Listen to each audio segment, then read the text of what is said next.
Bismillahirrahmanirrahim. Assalamualaikum warahmatullahi wabarakatuh. Alhamdulillahirabbil alamin alladzi ja'ala syahra ramadhan syahrus shiyam unzila fihil qur'an hudal linnasi wa bayyinatin minal huda wal furqan. Asyhadu an la ilaha illallah wahdahu la syarikalah ta'ziman li sya'ni wa asyhadu anna Muhammadan abduhu wa rasuluh ad-da'i ila ridwani. Allahumma salli wa sallim wa barik ala Sayyidina Muhammad wa ala alihi wa ashabihi amma ba'du. Qala Allah Ta'ala fi kitabil karim wa anfiqu mimma razaqnakum min qabli ayyatiya ahadakumul maut fayaqula rabbi laula akhartani ila ajalin qarib fa asaddaqu wa akum minas shalihin. Al-mukarramun wal muhtaramun, para bapak ibu dewan guru, anak-anakku dari kelas 1 sampai kelas 6 dan pemirsa yang berbahagia di rumah. Puja-puji hanya milik Allah Subhanahu wa Ta'ala yang telah mempertemukan kita di bulan Ramadan. Mudah-mudahan dosa-dosa kita diampuni oleh Allah karena sholat malam kita, karena puasa kita, karena ibadah kita. Sholawat beriring salam tak lupa kita haturkan kepada junjungan alam Nabi Muhammad SAW, yang insya Allah orang yang gemar bersolawat kepadanya, kata Rasulullah, akan mendapatkan syafaat pertolongan di hari akhirat kelak. Maka mari kita bersolawat dengan mengucapkan Allahumma sholli ala Muhammad wa ala ali Muhammad. Anak-anakku kelas 1 sampai kelas 6, pemirsa yang berada di rumah, suatu hari ada orang yang beribadah cinta kepada Allah 40 tahun lamanya. Karena kenapa? Dia beribadah kepada Allah di rumahnya karena dia takut bermaksiat kepada Allah. Lalu apa yang terjadi? Lalu dia pun ketika itu beribadah dengan sungguh-sungguh. Terjadilah hujan ketika 40 tahun dia beribadah. Hujan yang sangat lebat, 1 minggu lamanya. Karena dia ingin menghirup udara segar, maka dia keluar dari rumahnya. Dia lihat padi menguni, dia lihat pohon menghijau. Tapi innalillah, dia bertemu dengan seorang wanita yang membuka auratnya, melakukan perbuatan kemaksiatan yang dilarang oleh Allah, dosa besar. Setelah dia melakukan itu, dia pun bertaubat dengan sungguh-sungguh. Dia mandi wajib, dia sholat. Setelah dia sholat, ada seorang pengemis yang meminta-minta, "Pak, berikan saya makanan, saya belum makan, Pak." Lalu buru-buru karena dia cinta kepada Allah, dia keluarkan 1 buah roti dan pengemis itu pun memakannya. Ternyata tidak begitu lama dia terkena serangan jantung dan meninggal dunia. Turunlah 2 malaikat. Malaikat yang pertama mengatakan, "Huwa ahlun nar." Karena 40 tahun ibadahnya ditolak oleh Allah. Amalan-amalan baiknya terhapus karena perbuatan maksiat yang dia lakukan. Tapi malaikat yang kedua mengatakan, "Huwa ahlul jannah." Dia adalah penghuni surga. Karena kenapa? Karena di akhir hayatnya dia menginfakkan hartanya di jalan Allah dengan bersedekah 1 buah roti. Maka keutamaan kita berinfak, bersedekah di bulan Ramadan ini khususnya, yaitu 1, akan mengantarkan kita ke pintu surganya Allah Subhanahu wa Ta'ala. Hadirin rahimakumullah, yang kedua, infak yang kita tunaikan keutamaannya adalah akan dilipat gandakan oleh Allah Subhanahu wa Ta'ala 700 kali lipat, bahkan lebih. Allah Subhanahu wa Ta'ala berfirman, "Matsalul ladzina yunfiquna amwalahum fi sabilillah kamatsali habbah ambatat sab'a sanabila fi kulli sumbulatin mi'atu habbah wallahu yudha'ifu liman yasha wallahu wasi'un alim." Perumpamaan orang yang menginfakkan hartanya di jalan Allah seperti menanamkan 1 pohon, tumbuh 7 batang, per batangnya akan ada 100 buah. 700 kali lipat Allah lipat gandakan bagi orang-orang yang menginfakkan hartanya di jalan Allah. Lalu bagaimana dengan kita? Apakah kita sudah berinfak hari ini?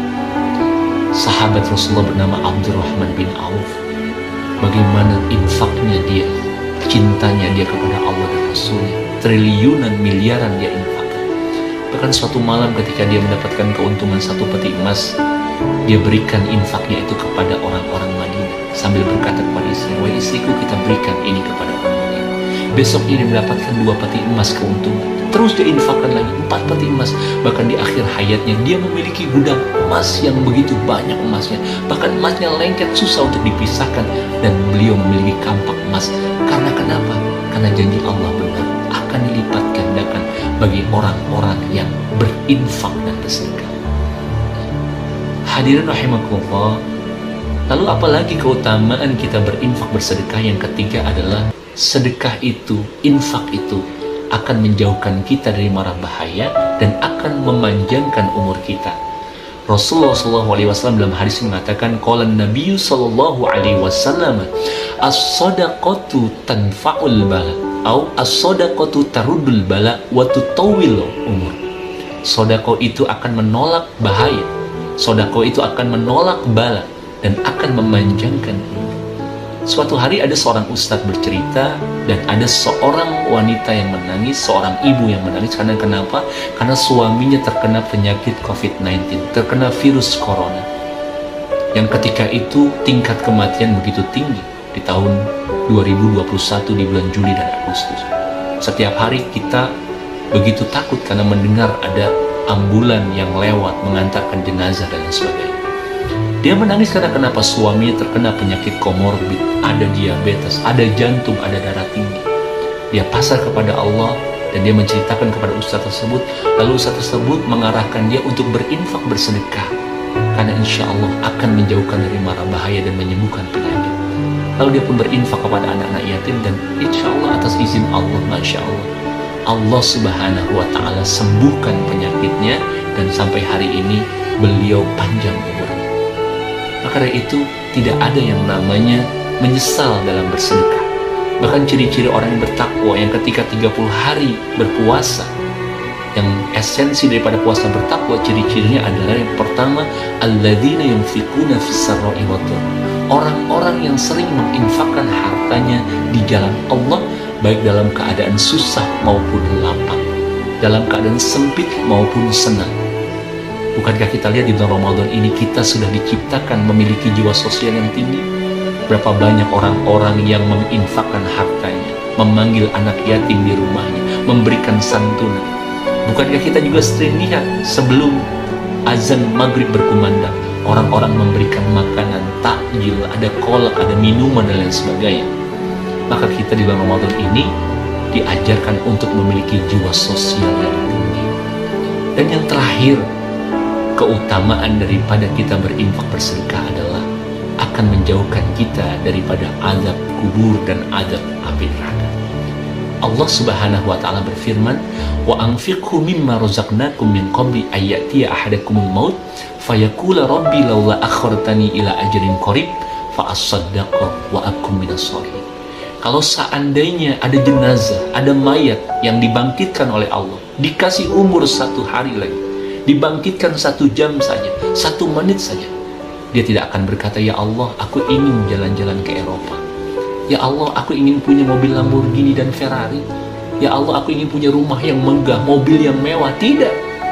Tapi apa yang dia inginkan kalau seandainya dia dibangkitkan 1 hari saja? Fa'as-saddaku. Aku akan bersedekah, aku akan berinfak, dan aku akan menjadi orang yang saleh. Maka tidak ada kata-kata dalam diri kita untuk menjadi orang yang pelit. Karena kata Rasulullah SAW, manakusa min man sodako, tidak akan berkurang bagi orang-orang yang gemar bersedekah. Dan di akhir, saya ingin menutup dengan kisah Sya'ban. Rasulullah SAW memiliki sahabat bernama Sya'ban. Sya'ban setiap hari beribadah, 5 waktu beliau tunaikan sholat bersama Rasulullah di Masjid Nabawi. Walaupun jarak rumahnya begitu jauh, 4 jam dia berjalan kaki, tapi dia tidak pernah ketinggalan. Dia selalu sholat di belakang karena tidak mau mengganggu Rasulullah. Suatu hari setelah ba'da sholat subuh, Rasulullah tidak melihat Sya'ban. Lalu Rasulullah bertanya kepada para sahabat, "Aina Sya'ban? Di mana Sya'ban?" Para sahabat mengatakan, "Sya'ban tidak sholat bersama kami, Rasulullah." Ada yang tahu rumah Sya'ban? Rumah Sya'ban begitu jauh ya Rasulullah, 4 jam menempuh dari sini. Maka Rasulullah cinta kepada sahabatnya, meminta Rasulullah untuk diantarkan ke rumahnya. 1 jam ditempuh belum sampai, 2 jam ditempuh belum juga ketemu, 3 jam 4 jam baru sampai di depan rumah itu Sya'ban. Lalu diketuk pintunya, "Assalamualaikum." Yang keluar istrinya, "Waalaikumsalam ya Rasulullah." Menangis istrinya ketika itu. Lalu ketika itu Rasulullah bertanya, "Kenapa engkau menangis?" "Ya Rasulullah, ampuni dosa Sya'ban, maafkan dosa Sya'ban. Sya'ban meninggal dunia tadi menjelang daripada selesai menunaikan sholat subuh." Lalu istrinya bertanya, "Ya Rasulullah, bukankah Sya'ban sholat denganmu?" Sya'ban ikut perang denganmu? Bukankah Sya'ban sangat mencintai Allah dan engkau Rasul? Tapi mengapa tidak kudengarkan di akhir hayatnya kalimat la ilaha illallah, atau asyhadu an la ilaha illallah, atau kalimat Allah? Lalu Rasul bertanya, apa yang kau dengar? Yang pertama, Sya'ban mengatakan, andai lebih jauh. Yang kedua, dia mengatakan, andai yang baru. Dan yang ketiga, dia mengatakan, andai semuanya. Lalu Rasulullah SAW karena memiliki mukjizat yang luar biasa, diberitahu oleh malaikat Jibril, lalu diterangkan, mengapa Sya'ban mengatakan, andai lebih jauh. Sebelum Sya'ban meninggal dunia, diperlihatkan bagaimana balasan Allah Subhanahu wa Ta'ala. Pahalanya ketika dia menempuh beribadah 4 jam begitu jauh dari rumahnya.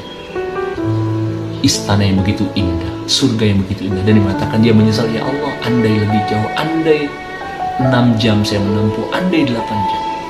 Yang kedua, kenapa dia mengatakan andai yang baru? Ketika dia menunaikan sholat subuh jam 12 dia ingin berjalan, ada seorang pengemis yang kedinginan, sedangkan Sya'ban memakai baju yang baru di dalam dan baju yang lama di luar. Tanpa pikir panjang dia menginfakkan baju lamanya, dan diperlihatkan oleh Allah pahalanya sebelum dia meninggal dunia, dan dia menyesal, andai saya berikan baju yang baru. Dan yang terakhir, kenapa dia mengatakan andai semuanya? Ketika dia mau menikmati susu dan roti, ada seorang pengemis mengetuk pintu berkata, Sya'ban, berikan saya sedekah, berikan saya infak. Lalu Sya'ban tanpa pikir panjang membagi roti itu, membagi susu itu menjadi 2, dan pengemis itu pun menikmatinya, dan diperlihatkan pahalanya oleh Allah sebelum meninggal. Dan dia mengatakan, andai saya berikan roti itu semuanya, saya berikan susu itu semuanya, maka saya akan mendapatkan balasan yang lebih indah daripada ini. Maka anak-anakku sekalian, hadirin semuanya, yuk sama-sama kita gemar bersedekah, gemar berinfak, agar Allah Subhanahu wa Ta'ala menjaga kita daripada azab kubur, menjauhkan kita daripada api neraka, dan mengantarkan kita ke surga. Usikum wa nafsi bitaqwallah faqad fazal muttaqun. Wassalamualaikum warahmatullahi wabarakatuh.